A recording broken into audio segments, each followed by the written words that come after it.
And so, I guess kind of in the essence of time, and I'd rather take some questions, and Justin would like to take some questions too. This is how we're positioning client portfolios.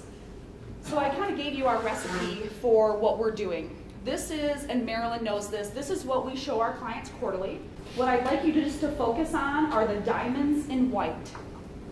You have all these different asset classes that you can own, or you can help your clients with, or you can change in your 401k, whatever that might be. There's tons of asset classes out there. This is kind of a nice roadmap for you to see what types of sectors and what type of asset classes that we like, the ones that we dislike, but in the diamond chart, even what happened in the last few weeks and this much volatility, we are still overweight equities.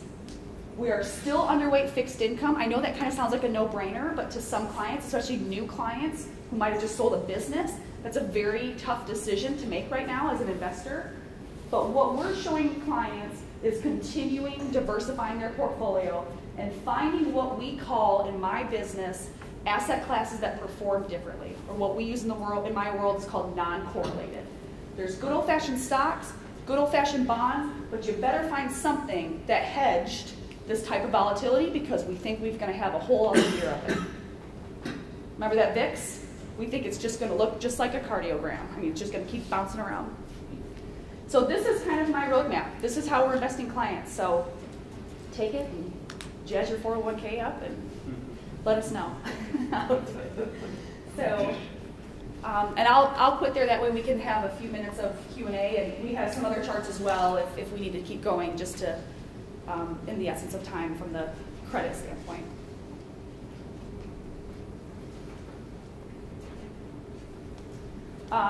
So the other kind of page I included then is you'll see how this would correlate all the different asset classes, what we're overweight, what we're underweight. Again, what's what we call in our world portfolio construction, and that's how we're investing clients' money. Yes? Given what you said about interest rates, why a 22% allocation to fixed income? I mean, what do you expect the yield to be on your fixed income? Sure, you bet. So on fixed income, I will say this. 20 years ago, a client portfolio had 12 large cap names, and a couple of treasury bonds, a couple agency bonds, and a couple of corporates. So just as much as we're diversifying the equity portion, large, mid, small, international, emerging, etc., we're doing the same thing on fixed income. We have to have corporates, floating rate, international bonds, municipal bonds. So, my corpus of fixed income for the majority of our high net worth individuals, that 22% is tax-free municipal bonds. And in the state of Texas, we don't have a state tax. The state of California, all of our clients want all California bonds. So without going into too much detail, that is tax-free income, and that's that sleep at night money. It is not to make money, and people have not had that phenomenon literally happen to them, because for 20 years you made money in fixed income. So you're exactly right. We can manage what's called a rising interest rate environment, or we can manage our clients' money along the yield curve that we're presented based on what the Fed's going to do. We do it by staying very short, very high quality, and you diversify your types of bonds. But is that fundamentally a lagging mentality of portfolio managers, that you have to have an allocation to fixed income? Because again, given everything that everybody's saying about what's happening to rates, it's almost to me, it has more to do with what portfolio managers think than necessarily what ought to be the right allocation methodology. Yeah, it's very customized to the client. I have to be honest with you, what I really like about our firm is we're not cookie cutter. We don't take your age minus 100 and say that's how much you need to have in bonds. That's what a lot of my competitors do. It is highly customized to each individual. But yeah, I mean, a year ago, when the market was up 13, people kept saying, why do we own these bonds? You said rates are going to go up. And I'll tell you, in the last 6 weeks, they're up. The tax-free municipal bonds did very well this summer. So it's there as a hedge. It's there. It depends on the client, though, to give you a very safe, punted answer. In some of these asset classes, do you have your own proprietary funds and some of those alternatives? Yes, so that's a great question. So typically with the hedging strategies, absolute return, long, short, and the private equity that you have here, we do have a few proprietary. Mellon and the Bank of New York merged in 2007. So I have some old Bank of New York guys and some old Mellon guys in Pittsburgh that run some of the private equity. But we also use outside. The firms that we use is called El Centra and Singular Guff. So we do go outside kind of our world, if you will. Again, it does depend on the client and their situation. The majority of my hedging strategies is liquid. So in other words, if I'm going to use absolute return or long short hedge for my clients, I have to be able to sell it today. Versus your typical hedge fund has kind of a two-year time period where you could lock up. So the majority of our solutions are liquid. And whether that is ours or third party, it's about 50-50 of what we use. So I've always heard that during a presidential election cycle, the rates aren't likely to be moved up. Is that fact or fiction? Is it only when the president's up for the election, or do you think that? It's a great question. I think that, yes, that you're absolutely right. Usually the Fed stays on the sidelines during a presidential election, which would be next year. I think that pushes the Fed kind of into 2015. I think they're thinking about it more than they would if we didn't have a race going on next year, which is likely to create a lot of uncertainty and a lot of friction with the markets. So I would argue that it's going to push as much as the Fed would maybe want to stay on the sidelines here in 2015, given everything that's happened, with China devaluing. Greece is still up in the air. They've got yet another election coming up here in a couple of weeks. There's brinkmanship in Washington right now. Congress is talking about the Iran nuclear deal. They've got to come up with a budget in 20 days, which may or may not happen. They could shut down again. So the Fed's got all these things going on, and as much as they would hate to act, I think that probably pushes them into 2015 more so than waiting into next year. But it's not anything that says they cannot act in a presidential election year. It's just something that hasn't traditionally happened. Yes, sir. If the Fed does raise rates, the conventional wisdom seems to be about a quarter of a point, which doesn't really seem like a lot to me. Is the significance of that more that the Fed is actually increasing rates than the actual amount? Does it matter more that the Fed sees enough confidence and enough strength in the economy that they can even think about raising rates no matter what the amount is? Does 25 basis points really make that much difference? I don't think it does. But I think that that's part of some of the reason why we saw this recent volatility. I think it's already priced in. The market's already priced it in now. And interest rates on the longer end, as Leslie mentioned earlier, have moved up. The 10 years up to 220, and a month ago it was at 205 or whatever. So I think it's about just getting off of zero. It's time to move off the life support. We've got an unemployment rate with a 5 handle on it. If you look at all of the metrics surrounding the economy, it would lead you to believe Fed funds should be at 2%, or maybe higher, and we're at 0. So it's just about moving. It's getting them to move just, on a quarter point, and I think it is the significance of the move more so than the actual rate. Yes, sir. There's kind of a disconnect this morning in the sense that you talk about how great the economy is doing. And if you look at how business owners should have confidence in the economy, but you talk about how the money on the sideline because business owners have uncertainty. Why is there such a disconnect? Yeah, so as I mentioned, the market, and I think investors and business owners and corporate America, they just need to know how to position. They don't like the next 18 months of not knowing. So we've always said this to clients, it doesn't matter who the president is. Typically, if it's a Democrat president with a Republican House and Congress, the market does better. The market just likes checks and balance. Corporate America just likes to know if the corporate tax rate is still going to be the highest in the world. That's fine. Just let me plan for it. Or is Apple going to be forced to move all their cash from Ireland back to the United States? People just want to know what's the plan? And there is no plan, as Justin kind of indicated.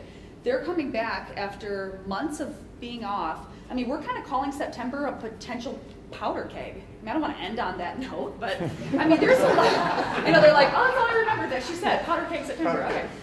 Because yeah, I mean, they don't have a budget. They might have to raise the debt ceiling again. I think people are done. People are tired, and right now, cash is not a bad place to be. If I'm in corporate America, or, you know, what we look at from the GDP standpoint, and, you know, GDP is, you know, remember, 75% of GDP was the consumer. Always. We already told you the consumer is saving it. Oil prices are a 6-month lag. I'm not filling up in Frisco, Texas at 2:01 and taking the difference and taking my kids out to eat. It's going against stuff. I mean, that's what the US consumer is doing. They're not spending the difference. And so GDP has always been 75% based on the consumer. Now, do you export more than you import? That's another debate. And that's why Congress is literally pulling the levers on that indicator of the GDP.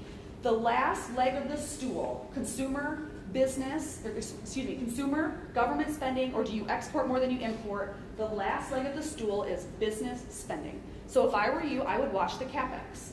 I would watch capital expenditures.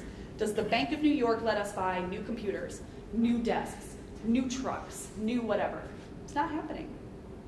They just have not taken that cash and bought new stuff. And that typically will support the economy once the government is done spending, funneling cash. How much of a headwind is there, you know, with the retirement of baby boomers being replaced by, quite frankly, a lesser income from the millennials? When we talk about growth, we're trying to extrapolate from historical trends. Isn't that a fundamental shift, that we've got a headwind that changes some of these charts, that it's going to be difficult, especially given when we talk about the type of income that is coming behind the baby boomer retirement? Is it going to be difficult to support the type of historical patterns that we've seen? I'll let you take that one. I would say that the U.S., from my understanding, is that the millennial generation is going to be ultimately, it's hard to believe, I know for everybody in this room, but ultimately they're going to be one of the most powerful generations because they're so large, right? Just like the baby boomers. So they've got a student debt up the yin-yang, right? And they're all living in mom and dad's basement. As Leslie told me yesterday, there aren't any basements here in Texas. They're all in Michigan. What came out last Friday is that this particular age group, 25 to 34-ish, their unemployment rate is falling precipitously. In other words, they're being hired. And they're starting to have more confidence, and they're going to start spending. And you can see how the changes in spending is affecting, you know, what do they want to eat? Where do they want to shop? A lot of companies are structuring, a lot of retail-oriented companies, I should say, structuring their business around this group, this very powerful demographic population, and they are beginning to move out of the basement, and they are beginning to form their own houses. And so I think those things from a demographic standpoint actually put the U.S. in a very nice position while we're taking out, you know, the baby boomers are retiring, which that's kind of impacting our labor force rate, which is artificially lowering the unemployment rate as people talk about it. They're still counted in the labor force, and that participation rate is really low, and so people make the argument that it's an artificially low unemployment rate. That kind of hurts us. But on the other side, this group, I think, will ultimately see them be hired, make a lot of money, have a lot of kids, and continue this, you know, the U.S. economy should benefit from it as long as they pay down their debt and everything else. They're going to buy cars.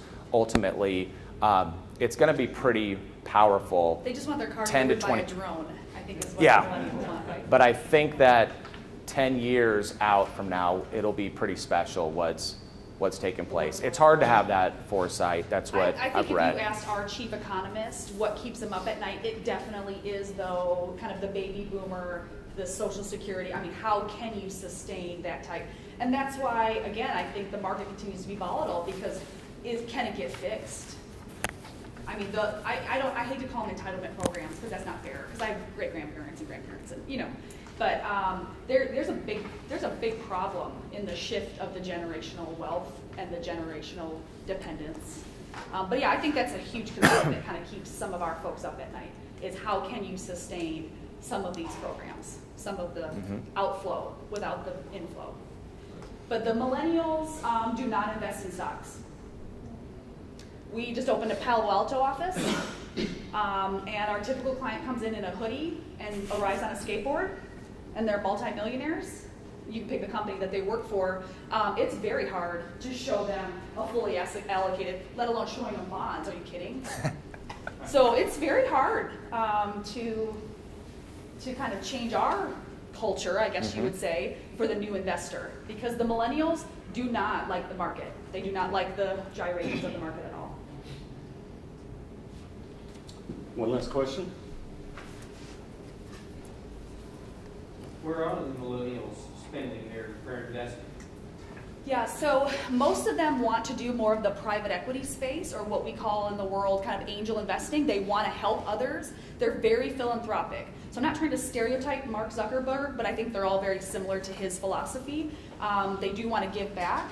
So, you know, in our portfolio, it definitely is going to be more of the Amazons where, you know, nobody goes to malls anymore. You know, the Zappos, you have to have free shipping now. Millennials won't pay for shipping.